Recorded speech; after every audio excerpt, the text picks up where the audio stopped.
Maybe it wasn't a dangerous situation, but it certainly was tense. The whole time, my co-founder, Todd Arnold, had his hand on my shoulder. He let me do all the talking. And we got back up into the living room, and he looked at me and he said, "I hope you realize I was there for you." And I said, "Yeah, I felt your hand on my shoulder the whole time." He goes, "When stuff gets real, I'm there for you." And that's an important part of having a paranormal team. The people that are there with have to care enough that they're gonna be there for you if you have an issue.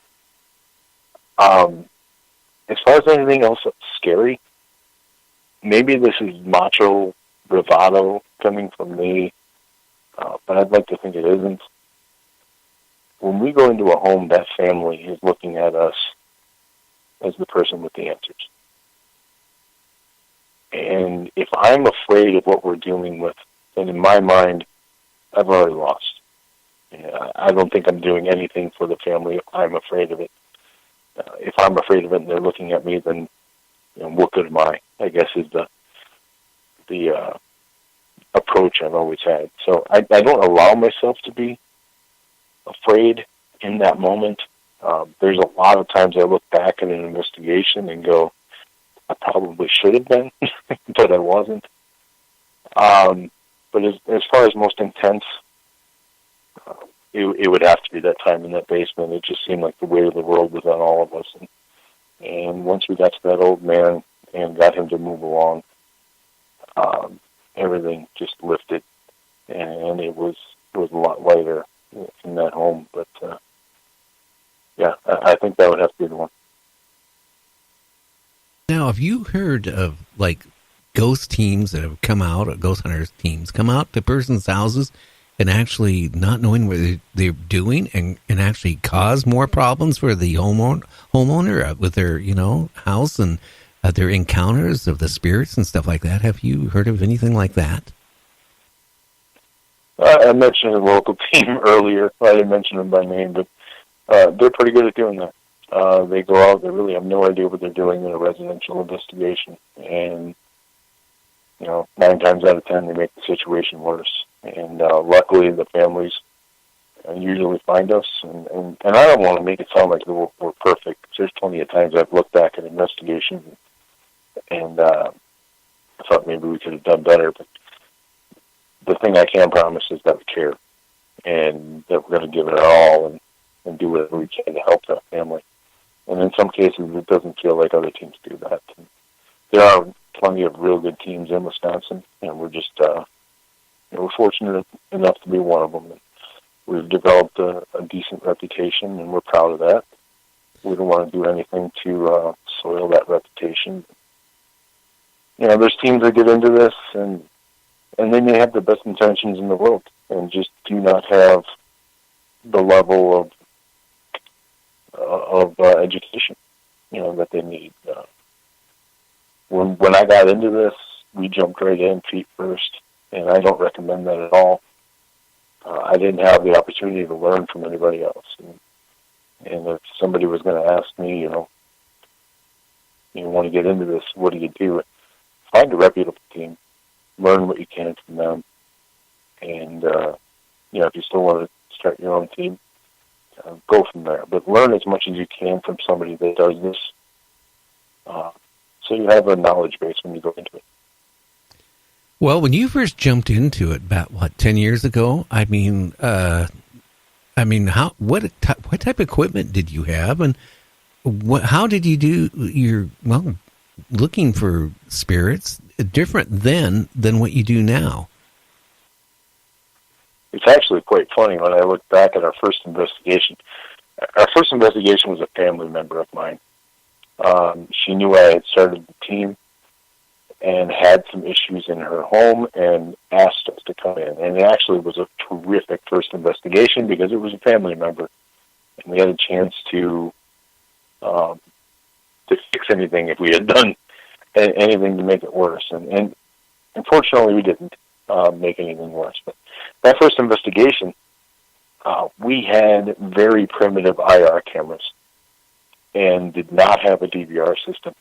So what we did is we actually had 4 VCRs with us that night and kept exchanging tapes and recording onto VHS tapes. And that's how we got through that first investigation. After the second investigation we did, we upgraded to an IR system with a DVR. And the equipment really hasn't changed a whole lot, but I'd like to think I learned a lot more along the way. I've always been open to learning from others in the field and just gathering as much knowledge as I've been able to, and applying it to what we do. And luckily for us, the people on our team have had the same approach, and we've been able to evolve and grow. And you look back at some of the first investigations, the very first one with the VHS tapes, it just it makes you smile and realize how far you really have come. Oh, wow. Now, I got to ask you some questions. Ghost boxes. What do you believe in them? Don't believe in them? And your honest gut feeling about a ghost box? And do you use it in any of your investigations? Well, I'm going to give a plug here to a very good friend of mine. Tim Woolworth is a very respected person in the field of ITC. And he was the person that made me believe in ghost boxes. And the way that he is able to use these boxes on an investigation and get very clear responses. I've been with him when he's gotten them. He gifted me a ghost box. We don't use it enough for me to be comfortable with it. And I don't use it on a residential investigation typically because it is so very loud and it can scare the people in the home because they don't know what's going on. But I believe in them. I think I would need more time using them to become adequate at using a ghost box. But I've seen Tim use these, and he gets amazing results. And one in particular, we were doing an old inn in Michigan. We had investigated together as a team, and I had been part of some events at this hotel or this inn. And in the process, had taken my dog Murray with me because we were on some charity events, and he had been at one of these charity events. We were making some contact with the spirit of a young boy. He was answering direct questions.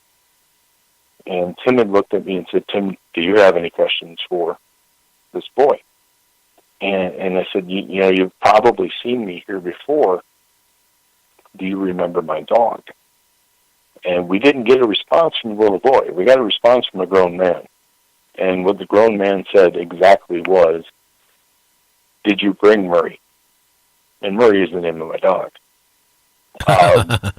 Wow. Absolutely amazing. And it made me really think, holy cow, these spirits in this inn know the name of my dog. Which was pretty incredible, but at the same time, you're like, maybe I need to pull back and not be so personal. I've seen some great things from the ghost box. I would by no means call myself an expert or somebody that's even good for the ghost box, but in the hands of the right person, I think they're incredible. Oh, wow. So if somebody just wanted to get into ghost hunting, as a hobby to start off with, seriously, what type of equipment would they need? How much money would they have to spend? To go out and actually do something adequate to, go out and try to find spirits. Honestly, in my mind, all you need is a digital audio recorder. I think that's an incredible start. Most of the evidence that we've gotten has been audio. We've been setting up IR cameras for 10.5 years and spending the time going through each 6-hour video. And the only thing we've done with those cameras is really disprove things that we thought had happened. Like I said earlier, I'm not a real big fan of the gadgets with the lights and the buzzers and that make all the noises. I think you really need to go into it with an open mind, a logical mind, and an audio digital recorder, and I think you'll be just fine getting started. The other thing I would say, though, as I caution, find somebody to learn from, because you do need to realize that there are dangers involved with what we do. And if you are not prepared for those, then you shouldn't do what we do. And we take inherent risks, and we do those willingly. So, folks just need to understand that, you may bring something home with you that you didn't want to.